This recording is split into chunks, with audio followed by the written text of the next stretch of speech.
e hoje a gente vai conversar sobre a emergência do paciente com tetralogia de Fallot. Todo mundo que lida com pronto-socorro ou que trabalha em um hospital cardiológico já teve algum contato com a principal emergência da tetralogia de Fallot, que é a crise de hipóxia.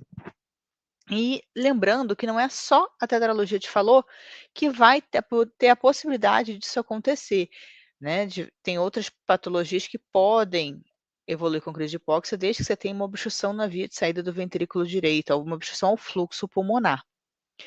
E então é uma emergência de fato, porque se não for bem conduzida, você pode inclusive levar o paciente ao óbito, tá? Então vamos lá, eu fiz em formato de caso, porque eu acho que dá para a gente explorar um pouco mais, tá, gente? Então o nosso paciente é o Arthur, ele é um bebê de 5 meses de vida, que nasceu de parto termo vaginal, sem intercorrências perinatais, com as suas vacinações em dia, mas ele tinha um diagnóstico desde o intraútero, com ecocardiograma fetal, de tetralogia de Fallot, e ele atualmente está em segmento clínico no ambulatório, fazendo propranolol na dose de 2 miligramas quilo dia.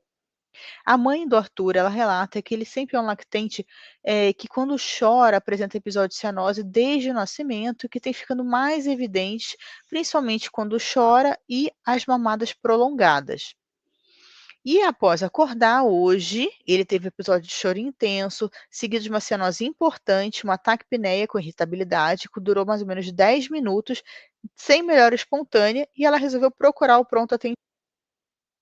Então, assim, quando, a gente olha esse cenário, a gente já sabe que o paciente tem uma tetralogia de Fallot e está usando a medicação, o beta bloqueador que a gente usa, pensando em várias coisas relacionadas à obstrução em fundíbulo valvar do Fallot, para tentar evitar de acontecer a crise de hipóxia.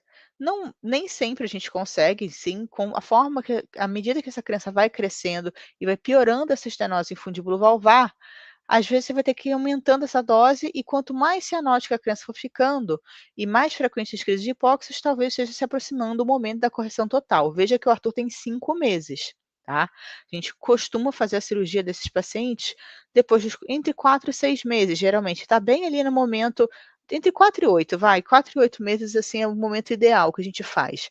Então o Arthur está se aproximando pela faixa etária, né? Então, quando ele acordou, ele teve esse episódio mais intenso e ficou muito mais cianótico, irritado, sem melhora e procurando pronto-socorro.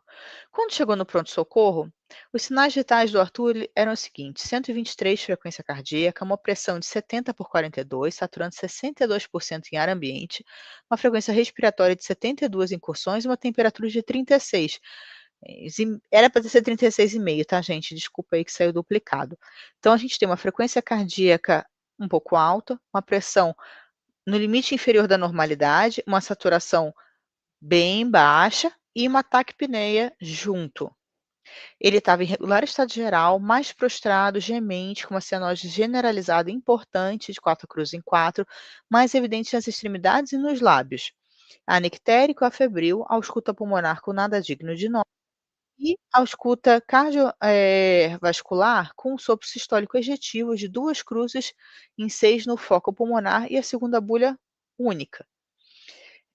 Eh, Isso eu vou explicar um porquê disso depois, tá? Abdominada demais, extremidades frias, perfusão periférica lentificada, com tempo de enchimento capilar de 5 segundos, pulsos periféricos finos, os pulsos centrais ainda com boa amplitude. Então, quando a gente olha para esse paciente, pensando na síndrome clínica dele, a gente está frente a um paciente que está ali na iminência do choque cardiogênico, tá? Apesar de ser uma crise de hipóxia, ela pode sim evoluir a um choque cardiogênico e até mesmo um óbito se não for bem conduzido. Porque eu tenho esse paciente com sinais clínicos, além da cianose, de baixo débito sistêmico, correto? Vamos aqui ao exame físico desse paciente. Olha a perfusão do Arthur. Ou seja, a gente vê que está bem cianótico, a perfusão dele está muito lentificada. Está horrível, tadinho. E aqui no oxímetro a gente consegue ver, ó, tanto a frequência cardíaca quanto a oximetria de pulso dele ali de 62. Bom, Nós estamos de frente a uma crise de hipóxia, como a gente já tinha falado antes. E qual é a fisiopatologia da crise de hipóxia? Eu tenho uma vasoconstricção súbita da via de saída do ventrículo direito. E com isso, deixa eu pegar aqui se eu consigo pegar o pointer aqui para vocês. Apontador, aqui, ó.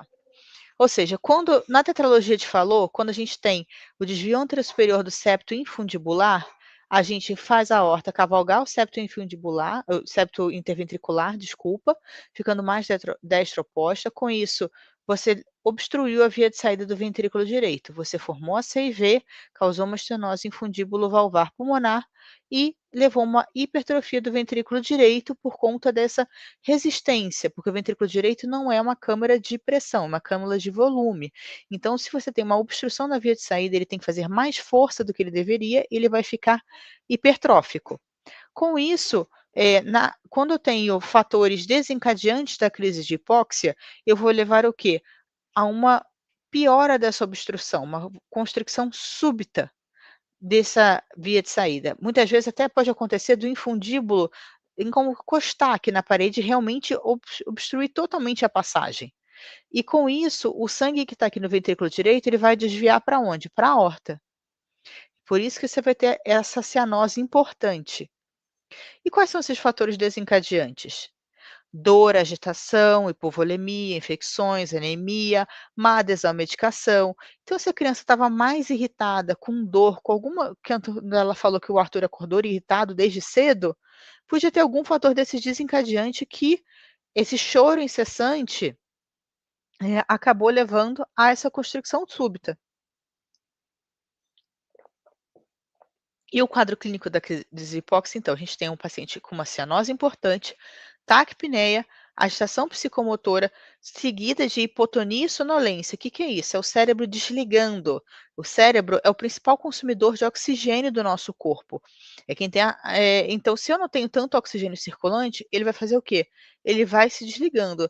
A gente repara que a criança muito cianótica geralmente é um paciente muito irritado, muito choroso. Então, quando a gente está na crise de hipóxia, é um mecanismo de defesa do organismo, por conta dessa hipoxemia severa, do corpo se desligar. Então, pode acontecer do bebê perder a consciência. E a palidez já vem quando a gente começa a ter o quê? O baixo débito sistêmico. Porque se não for sangue para o pulmão, não vai retornar para o átrio esquerdo. Então, não vai ter sangue para ser ejetado pelo ventrículo esquerdo para a aorta. Uma coisa vai levar a outra. E como a gente conduz no pronto-socorro?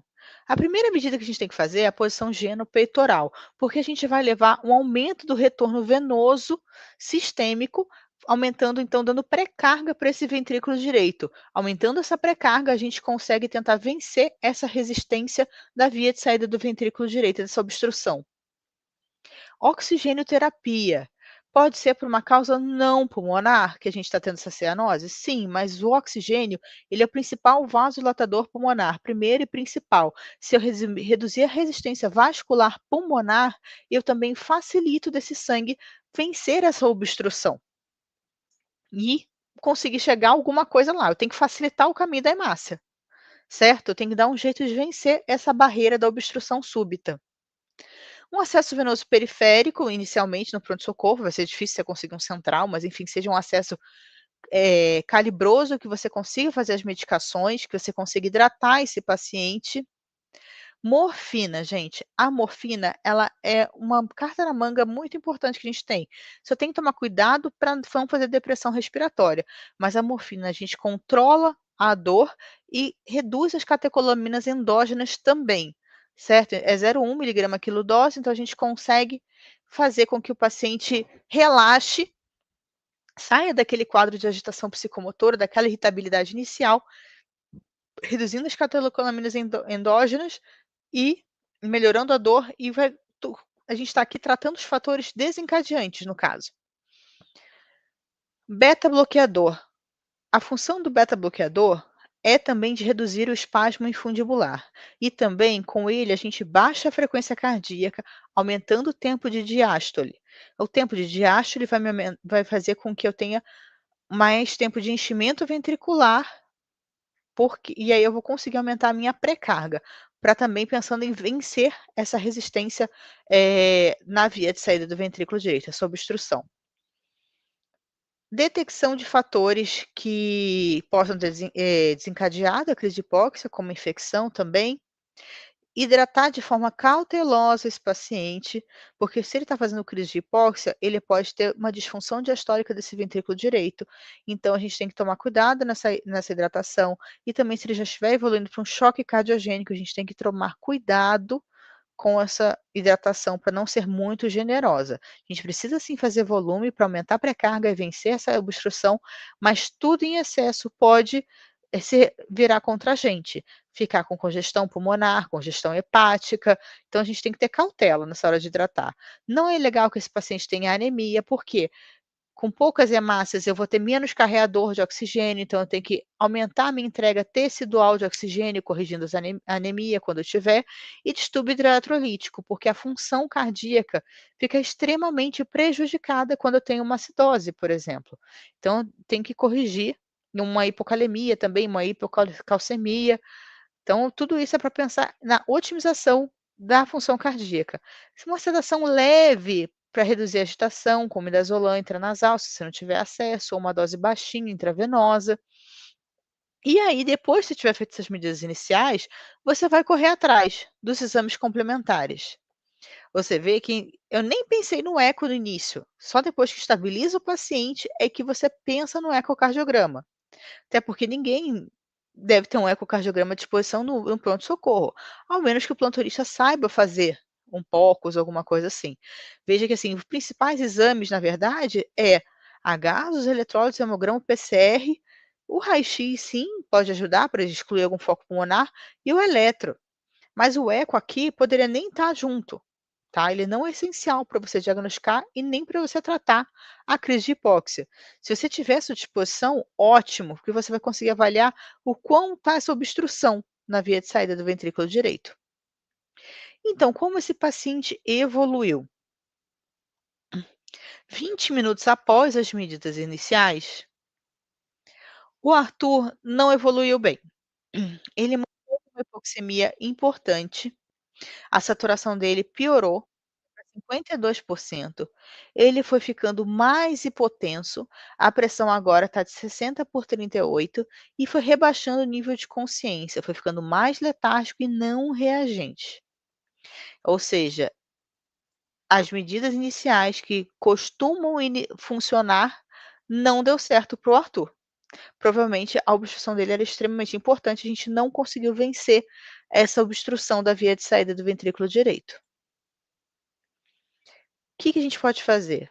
Intubação. Uma criança que rebaixa o nível de consciência, que está com hipoxemia e com sinais de choque, precisa ter uma via aérea segura, tá? Esse paciente tem indicação clara de ser intubado.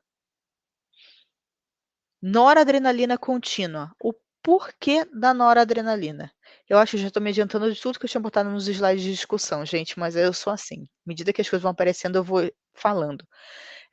Noradrenalina é um potente vasoconstrictor periférico. À medida que eu aumento a minha resistência vascular periférica, eu vou forçar com que o shunt daquela CIV vá da esquerda para a direita. Porque o objetivo aqui é o quê? Tornar a resistência vascular sistêmica maior do que a pulmonar. Porque lembra dos princípios fisiológicos que a Pri falou ontem. O sangue vai para onde é mais fácil, ele é malandro, gente. O sangue não gosta de trabalho. Então, para onde ele vai? Para onde a resistência vascular vai ser menor. Se é para o pulmão, ele vai para o pulmão. Se for para o sistêmico, ele vai para o sistêmico. Então, nesse caso aqui, eu quero aumentar a resistência vascular sistêmica para favorecer o fluxo pelo pulmão. Eu tenho que deixar a pressão sistêmica maior do que a pressão, não a pressão pulmonar no caso, né? Tem que vencer aquela obstrução ali da via de saída do ventrículo direito. Vasopressina. Cada vez mais a gente tem utilizado a vasopressina na cardiologia pediátrica. Na UTI já se usava bastante, né, mas na terapia intensiva cardiológica a gente tem perdido o medo, vamos dizer assim, da vasopressina. Eu ainda acho o que é ruim dela para mim é a diluição, mas eu acho que é uma droga que a gente consegue fazer bastante coisa. Assim como a nora, ela também não aumenta a frequência cardíaca. né, que é algo que a gente não quer nesse paciente. Eu tinha esquecido de falar isso, gente, me perdoem. Porque se eu aumento a frequência cardíaca, eu vou ter menos tempo de diástole, menos tempo de enchimento ventricular, menos pré-carga para ser ejetada e vencer essa via de saída do VD. A vasopressina, ela tem uma outra vantagem, que eu até aprendi recentemente, ela faz vasodilatação pulmonar. Eu não conhecia isso, foi um colega meu intensivista que comentou comigo, eu achei fantástico, e fui estudar e realmente isso existe, tá. Então a vasopressina ainda tem essa outra vantagem, a gente pode talvez até começar com a vaso antes de botar a nora? Pode, porque o objetivo inicial é o quê? Aumentar a resistência vascular sistêmica. Mas se eu tiver esse bônus aí de reduzir a resistência vascular pulmonar, eu vou estar fazendo a mesma coisa que o oxigênio, certo? Tudo o objetivo é para vencer essa obstrução da crise de hipóxia. A melhora progressiva da perfusão periférica, então ele foi evoluindo dessa forma, foi saturando para 80, caindo a frequência cardíaca, ou seja, eu consegui fazer com que o sangue chegasse para o pulmão, sendo oxigenado, voltando pelo átrio esquerdo para o ventrículo esquerdo e sendo injetado para a aorta. Então, mesmo com drogas com vasopressores, eu consegui que esse paciente melhorasse, que chegasse uma perfusão periférica melhor do que aquela coisa horrorosa que ele estava no início. E esse paciente, então, foi encaminhado para a UTI, para estabilização clínica e programar uma intervenção. Por que eu digo uma intervenção? Quando eu tenho uma crise de hipóxia dessa magnitude, com necessidade de intubação, com necessidade de droga vasoativa, aí eu tenho que pensar de talvez esteja sendo o momento de intervir nesse paciente. Já vi algumas crises de hipóxias na minha vida, tá, mas foram poucas as que foram dessa magnitude assim.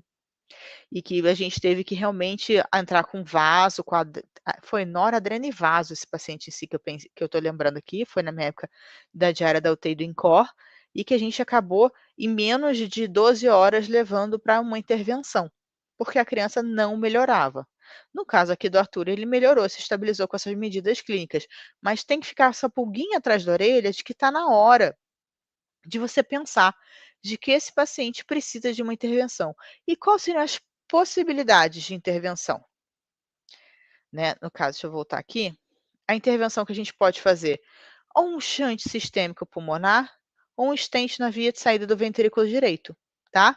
Ou até mesmo a própria correção, porque ele tem 5 meses, né, gente? Então, se ele fosse um neonato, a gente até poderia pensar também na própria correção neonatal do tetralogia de Fallot.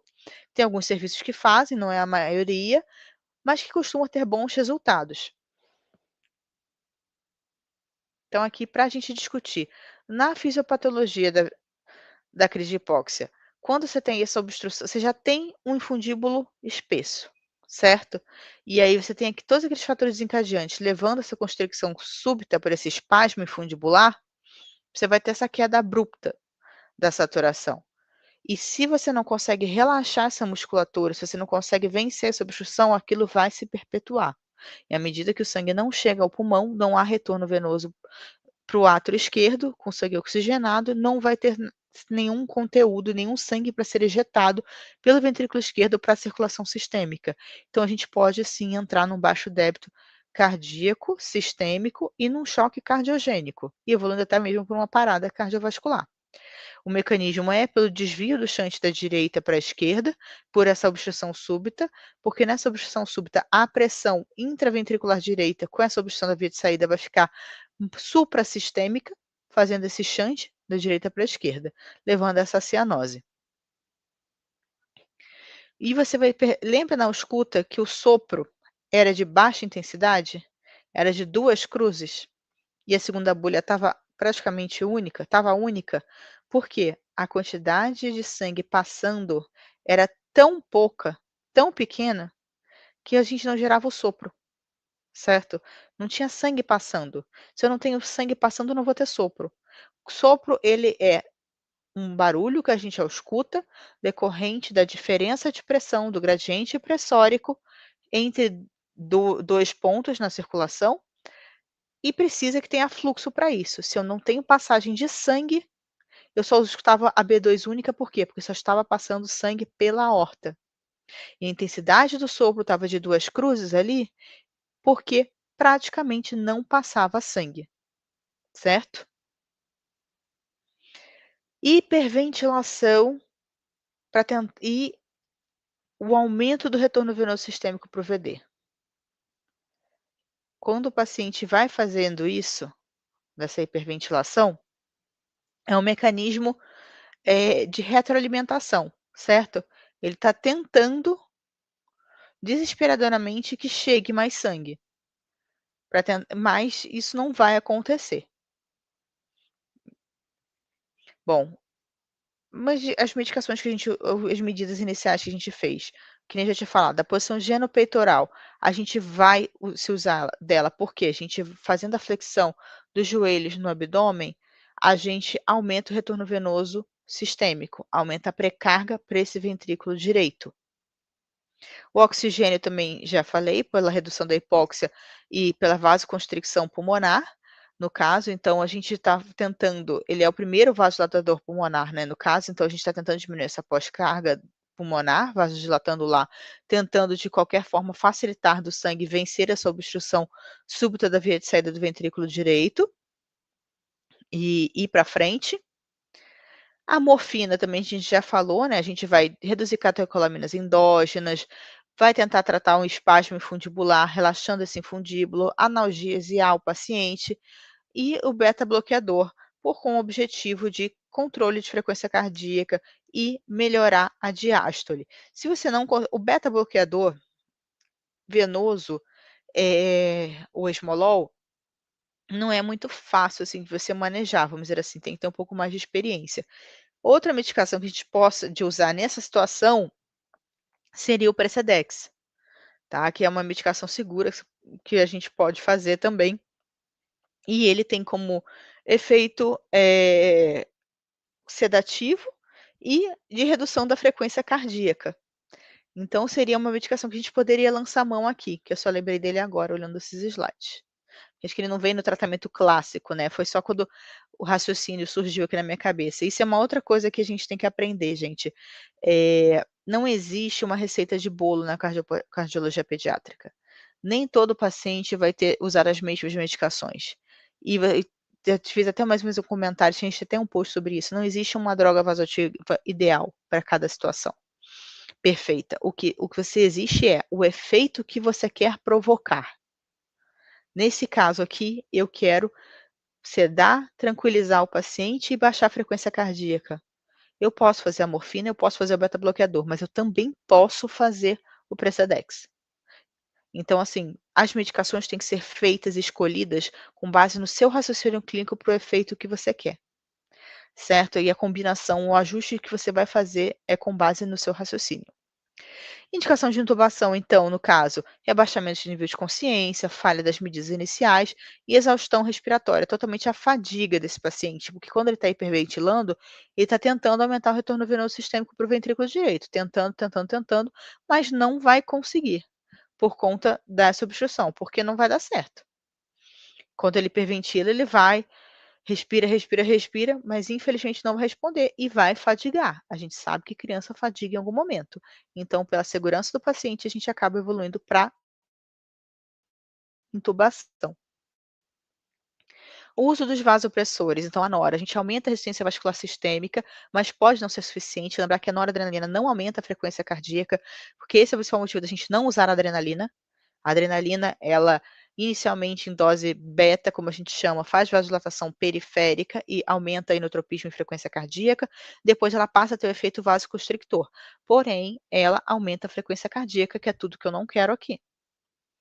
A vasopressina, então, tem esse potente efeito de aumento da resistência vascular sistêmica e não aumenta o consumo do oxigênio, não tem aumento do consumo miocárdico, não aumenta a frequência cardíaca e ainda faz vasodilatação pulmonar. Então é uma droga excelente para a gente utilizar nessa situação. A gente evita a adrenalina por conta do aumento da frequência cardíaca e aumento do consumo miocárdico. E quais seriam as intervenções que a gente poderia pensar? A cirurgia definitiva precoce, no caso do Arthur não, porque tem 5 meses, não seria precoce, seria somente cirurgia definitiva. Se eu não tenho quem faça a cirurgia definitiva naquele momento, e consigo fazer um Blaylock, um Towson modificado, Eu posso também ter essa opção ou colocar um stent na via de saída do ventrículo direito. E quais são as complicações possíveis da crise? Lesão hipóxica isquêmica, ou seja, sequelas neurológicas desse paciente, se a hipoxemia for muito severa e estiver sendo refratária às medidas clínicas iniciais. Arritmias, porque a hipoxemia ela é lesiva para o miocárdio, e o miocárdio lesado pode responder sim com arritmias. Acidose metabólica grave e, como eu já tinha falado, evoluir para uma parada cardiorrespiratória.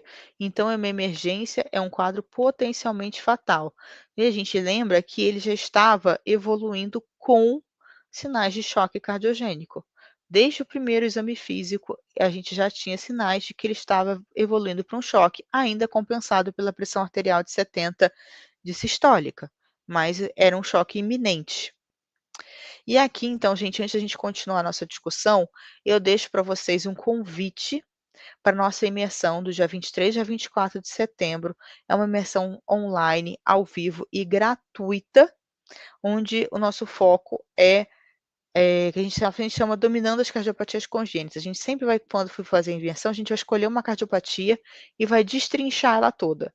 Então a gente começa quando você diagnostica o paciente, como você fala da fisiopatologia, como é o quadro clínico, para a gente depois ir esmiuçando para coisas mais a evolução desse paciente. No caso, a gente pegou a tetralogia de Fallot e foi fazendo essas lives de aquecimento, porque a gente sabia que era muita coisa para falar de uma vez só sobre a tetralogia de Fallot. Então, ontem a Pri já falou, explicou para vocês os princípios fisiopatológicos das cardiopatias congênitas, como você faz o caminho da hemácia, usou a tetralogia de Fallot como modelo, explicando a diferença da tetralogia de Fallot do extremo da cianose, da tetralogia de Fallot moderada, que seria até mesmo esse caso aqui do Arthur.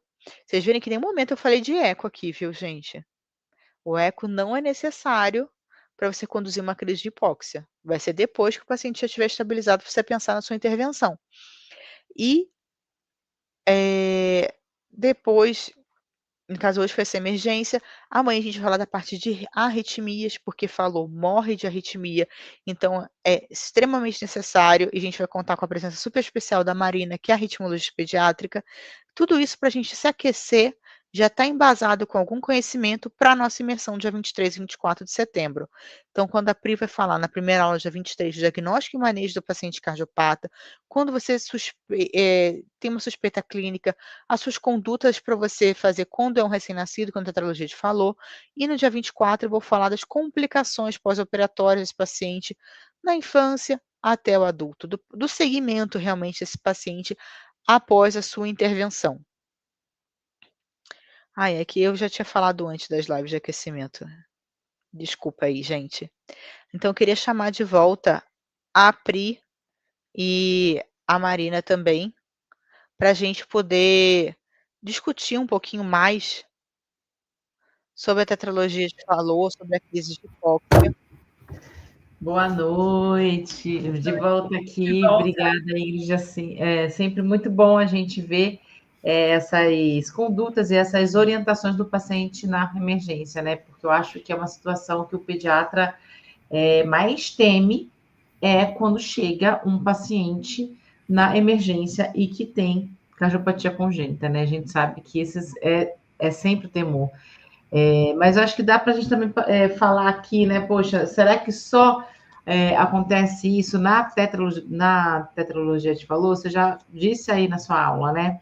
Sim. Que não é só nela, né? Então, quando que a gente pode achar um paciente desse com essa crise de hipóxia? Né? Em quais assim situações? As patologias que têm obstrução da via de saída do ventrículo direito. No caso, eu posso ter na atresia pulmonar mesmo, com própria atresia pulmonar. Quando eu posso ter um Blalock, um paciente que já fez um Blalock, que esse Blalock está, como a gente diz, claudicando, ficando pequeno, e a criança começa a chorar. Então, a crise de hipóxia é o quê? Quando o sangue oxigenado não chega, né? Ou seja, uma hipoxemia aguda, não necessariamente só relacionada com o espasmo fundibular, tem outras situações que a gente pode ter, como, por exemplo, esse do Blalock se fechando. Tem na tetralogia. Hã? Desculpa. Não, a pessoa também acha que só vai ter na tetralogia, Sim, como a gente falou, e nessa situação. você pode ter numa dupla via de saída do ventrículo direito, você pode ter um defeito de septo com tetralogia de Fallot associado. Então, a E a possibilidade de ter esse cenário, exatamente, em várias cardiopatias, né? Não é apenas na tetralogia de Fallot, é que a gente escolheu ela por ela ter N coisas para se falar, né? Vamos dizer assim, é o xodó de todo cardiopediatra é a tetralogia de Fallot. Então, a gente gosta muito dessa cardiopatia e tem muita coisa para a gente falar, porque é uma das cardiopatias congênitas mais estudadas ao longo do tempo. E eu acho assim legal, só dando exemplo aqui que eu acho válido, às vezes o pediatra acha que ele vai ver isso só no pronto-socorro, mas Não. recentemente eu tive um caso desse numa enfermaria, né? A paciente estava na enfermaria, ainda não tinha feito a cirurgia, e ela teve, porque ela internou por alguma questão que eu não vou lembrar agora, e ela fez uma crise de hipóxia na enfermaria. E quando eu cheguei para poder avaliar, ó, gente, eu sempre falo, dou esses exemplos aqui e sempre lembrando, não é criticando o colega, eu acho que isso daí acontece com todo mundo antes que alguém fale, né? Mas é para a gente ver que isso realmente acontece. Então, em qualquer lugar acontece isso, por desconhecimento mesmo. Mas quando eu cheguei lá, essas medidas iniciais que você tinha feito, que você explicou para a gente, ainda não tinha sido feito, né? Então, Por eu falta de acho. conhecimento, muitas vezes, né? Exato. Então, são coisas que o pediatra já pode ir fazendo, por mais que você tenha cardiologista no seu serviço direto, né? Então, você já pode ir fazendo enquanto você chama ajuda, né? Então, você pode expandir, você pode sedar, dependendo ali do caso, se a criança estiver, né, ali agitada, você pode fornecer oxigênio, aumentar, mas ela já usava catéter, então coloca uma máscara de oxigênio para você aumentar a FI desse paciente. É tudo conduta que a gente pode ir fazendo com certeza e não precisa o especialista chegar para você começar a agir dessa forma, né? Porque é uma emergência cardiológica que pode levar a óbito, sim, e a gente tem que estar pronto para poder resolver, né? Então, acho que esse básico a gente tem que saber fazer. Diga, Maia, eu ia perguntar também se você já você viveu alguma recente lá no Dante, agora que você está na UTI. Sobre o primeiro comentário que eu ia fazer, era só chamar a atenção para o que você falou na sua aula, que é verdade que a crise de hipóxia é desencadeada por vários fatores. Então, por exemplo, infecção, distúrbio eletrolítico. Então, existe a chance desse paciente com tetralogia de Fallot tá tendo o seu atendimento inicial ou a sua internação num lugar que não é o que ele acompanha da cardio. Então, às vezes, ele internou por pneumonia em outro lugar, internou por diarreia em outro lugar. Porque a gente sabe que no nosso serviço, por exemplo, a gente tenta não ter internações pediátricas, né? E então, o que ela falou que às vezes você não vai ter o cardiologista disponível o tempo todo, e você tem que saber da possibilidade da crise de hipóxia existir quando você está tratando o seu paciente lá, internou pela bronquiolite, internou pela jeca, internou pela ITU. E a jeca é um fator desencadeante muito frequente, porque a gente diminui o volume, diminui, né, a pré-carga desse ventrículo direito, porque ela desidratação. Você vai estar perdendo muito, vai diminuir o retorno venoso sistêmico, diminui a pré-carga desse VD, vai ter menos contingente para vencer essa obstrução desse ventrículo direito. Então, boa lembrança realmente da jeca. E às vezes a pneumonia, né, você já está dependente ali do pouquinho sangue passando e um parênquima pulmonar bom, mas o parênquima comprometido, você realmente não vai ter uma saturação adequada. Exato. E assim, é importante a gente falar sobre o volume que às vezes é preciso fazer para sair, né, dessa crise aí de hipóxia, porque eu estou assim rindo porque é muito comum as pessoas acharem que para paciente nenhum para paciente cardiopata nenhum você pode fazer volume. Então, né, não é sempre assim. A gente entender a fisiologia e a fisiopatologia dessas. Qualquer cardiopatia. Gente, eu tenho pavor de dopidobuta. Todo mundo falar que eu como furo o dobuta, o dopidobuta para qualquer cardiopatia, em qualquer situação. Não é receita de bolo, entendeu? Eu acho que esse é o principal objetivo. A gente sempre fala isso, eu sempre bato na tecla, entendeu? Não é receita de bolo.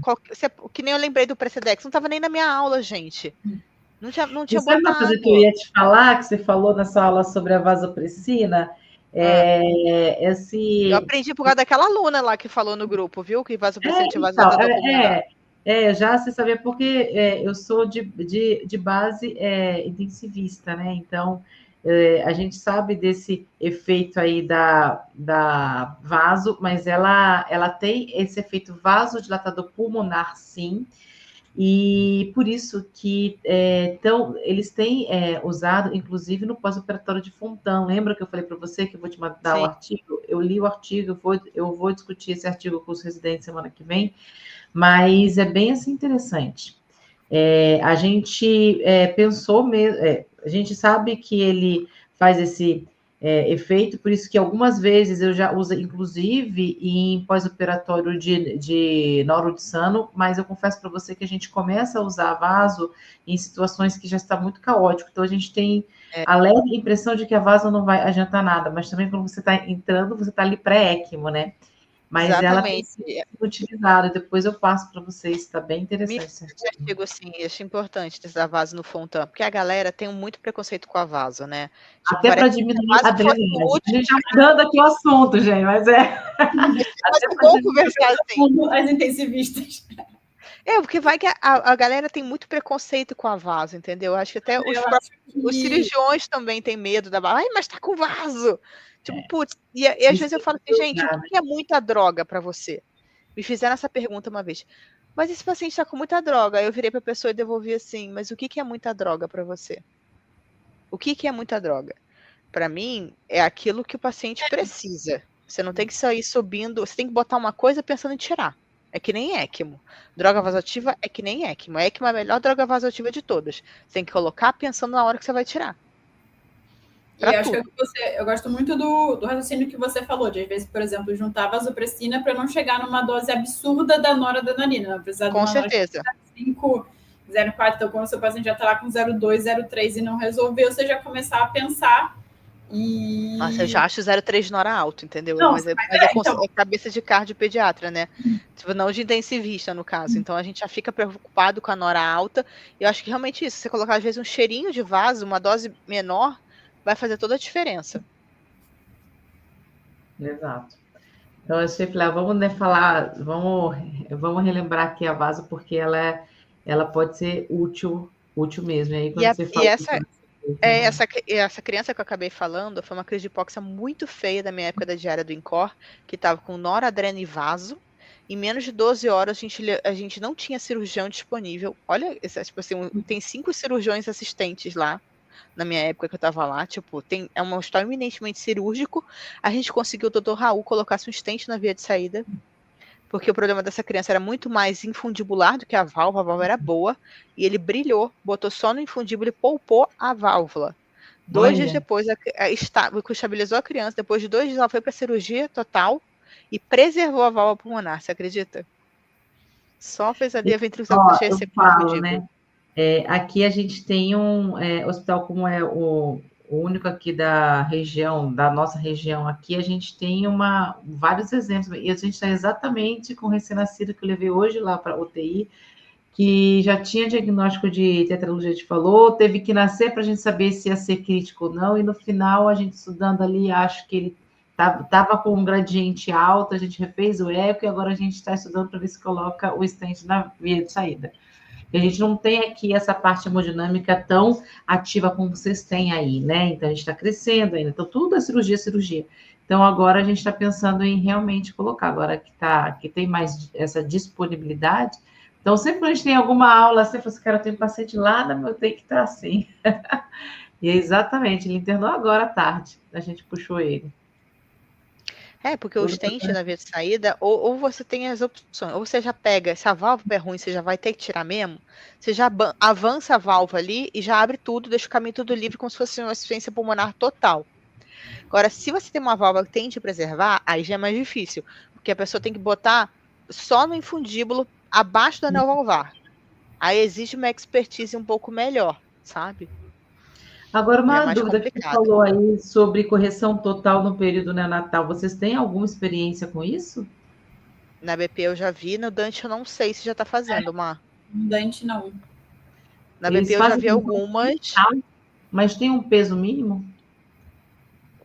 Olha, as 3 que eu vi, tá? Que não foram muitas, tudo a criança tinha Não mais de sei. 3 quilos, tá? Tá. Eu vi 3 É. correções neonatais e falou, E e as fizeram 3 correção ficaram total no período muito neonatal. boas. Sim, ficaram muito boas. O resultado cirúrgico foi excelente. Muito bom, hein? Excelente. Então, assim, isso lá fora está sendo até às vezes mais preconizado, inclusive, do que fazer Blaylock e o stent no canal. Tá? Tá sendo mais preconizado lá fora. Para esse nosso paciente não vai rolar que ele pesa 2 quilos, mas Não, é muito tico-tico. ele nasceu prematuro ainda. Tem aqui, a Ana Uma está aqui pergunta. comentando alguns pós-operatórios de correção de Fontan, ampliação de V de saída de ventrículo direito, fechamento de CIV, mas sempre ficam proposital CIA, CIV. Por que seria? Do Fontan? De alívio? Não. O Deve ser de Fontan Do Fontan. é Fontan ou falou que você está perguntando? Se É. for Fontan, então, se for falou, você precisa de alívio, né, gente? Mas o Fontan, você tem que. O Fontan, você transforma o coração em um coração de peixe, tá, gente? Então, Um átrio e um ventrículo. complicações. Então, se Vai você está ter que pensando ter no essa- Fontan, exatamente, você precisa ter a mistura sanguínea no plano atrial, e se você tiver CIV, você deixa a CIV quieta lá. Você não mexe nessa CIV. Porque o Fontan já vai evoluir na vida dele com algum distúrbio de ritmo, tá? Eu já tomei à frente, porque, tipo, o Fontan e eu, vocês sabem, né? Tipo, já fica ali nessa história toda. Mas você precisa de toda a cardiopatia univentricular, você tá pensando no Fontan, você precisa de uma mistura sanguínea adequada no plano atrial. Ela quis falar, falou, tá, beleza. Então, aí já é de alívio. Aí é de alívio. Exatamente. Quando você faz esse de alívio pro sangue circular, né? Exatamente. A CIV residual, eu acho que o que acontece é que... por disfunção diastólica, né? Porque o que acontece? Falou... Não, pode ser. Falar que o falou tem normalmente um VD hipertrófico, muita disfunção diastólica, e às vezes isso no nível menor, mas também pode gerar baixo débito sistêmico, que a disfunção diastólica também gera baixo débito. E aí, tipo, eu não mando tanto sangue para o pulmão, não volta para a pré-carga fica diminuída. E aí a minha CIA vai fazer chuntar de direita à esquerda para dar débito. Exatamente isso. Quando você tem um ventrículo tão hipertrófico com uma obstrução importante na via de saída, esse ventrículo não relaxa. Tem uma disfunção diastólica tipo alteração de relaxamento. Se você fechou, e antes esse sangue escapava para o outro lado, da direita para a esquerda. Se você fechou tudo ali, não vai dar bom. Esse sangue vai fazer o caminho inverso, vai subir pela tricúspide, átrio direito e vai rebaixar fígado, vai acomodar no fígado, aí você vai comprimir rins e vai começar a ter ascite, você vai fazer uma síndrome compartimental, o paciente não vai urinar. Então, quando eu tenho um VD extremamente hipertrófico, que nem a Má falou, a gente deixa essa CIA de alívio, às vezes não fecha totalmente a CIV. Geralmente tenta se fechar toda a CIV, né? Mas se você deixa essa CIA de alívio, você vai ter uma insaturação, mas para manter débito cardíaco, porque se ficar fazendo o caminho inverso, você não vai dar bom. Respondido a pergunta, Ana? Tem mais alguma pergunta, gente? Mais alguém querendo falar alguma coisa? O PDF de hoje vai ser só sobre acres de hipóxia, tá? Mas um PDF completaço de tetralogia de falou vai ser da imersão do dia 23, 24, tá? Nessas lives de aquecimento, os PDFs são todos a respeito das aulas em si que a gente está fazendo, tá? Mas na imersão, como a gente vai estar fechando isso tudo, no dia 24, a gente vai mandar para quem tiver assistido com a gente vai mandar o PDF que fala tudo, desde a embriologia até a indicação de troca valvar pulmonar no adulto. O tudão de falou, hein? O tudão de falou. Só vai receber quem estiver lá no nosso grupo. Só quem estiver no grupo é que vai receber o PDF completo. Tem que entrar no grupo do WhatsApp da imersão, porque a gente vai mandar por lá, tá? Esse PDF tem indicação de botar CDI, tem como você maneja o paciente no ambulatório, quais exames você segue, por quê, quais medicações você geralmente usa e por quê. Tem tudo isso, mastigado, tá? Mastigadíssimo. Então é isso, né, gente? Ó, lembrando, então, deixei aí o aviso. Amanhã vai ter a aula, vou colocar aqui, ó, gente, deixa eu exibir aqui amanhã, ó, tem um recado aí. Às 20 horas a gente vai ter aula com a doutora Marina, que vocês estão aí conhecendo agora, sobre arritmias no Falou, vai estar bem legal, então a gente espera vocês nesse mesmo canal, às 20 horas, para ela compartilhar com a gente todo o conhecimento, e você se prepara, Marina, porque se não tiver pergunta, eu vou perguntar. Eu já te falei que a Priscila faz dever de casa, ela anota todas as aulas e pergunta. Estamos aqui para discutir. Nas aulas da comunidade, eu não paro de perguntar, faço mesmo, porque todo mundo aproveita, mas eu vou pegar leve amanhã. Olha aqui, ó, só aqui de Rondônia estamos longe. Não, não está longe, não. Olha só, na nossa comunidade, no grupo e no Fellow, a gente tem um grupo de WhatsApp para dúvidas. A questão que eu falei da vasopressina foi uma aluna nossa neonatologista que me ensinou, gente. Exato. Foi assim que eu aprendi. Eu não sabia, porque a Pri fez em terapia intensiva antes, ela sabia já disso, não tinha me contado, né? Que amiga é essa que não me conta que a vasopressina faz dilatação pulmonar? A vasopressina, ela faz dilatação pulmonar. Mas, ó, a gente troca muita experiência, cara. O pessoal manda eco, manda coisa, a gente debate casos dos pacientes, é muito legal. Tem uma menina azarada, que é aquela que se manda toda semana, Priscila. Quem que é a azarada? Que sempre tem caso grave. Que é Nel. Aí cada turma tem um, e é sempre Nel. Tem uma que era sempre o Nel azarado. A Gabi, tem a Dani, que eu acho que ela é do norte também. A Dani, já esqueci. Que a Dani manda direto dúvida. Gente, ela é muito azarada. Meu Deus do céu, ela só pega paciente grave. Coitada. Então, assim, Claudete, você pode participar, porque a gente tem esse grupo de WhatsApp para tirar dúvidas. 24... É bem legal. Não digo 24 horas porque a gente dorme, mas tirando o fato que quando a gente não está dormindo, geralmente a gente responde rápida, entendeu? Acho que seria legal, já que você está num lugar isolado e tudo mais, pode ficar tirando dúvida com a gente, viu? Exato. Show.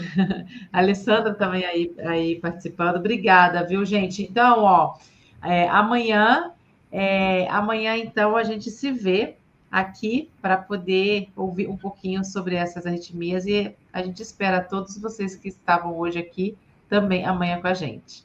Tá certo? Boa noite, Marina. Obrigada. Boa noite, pessoal. Hoje. Até amanhã. Isso aí, amanhã estamos firme e forte. Tchau, gente. Boa noite.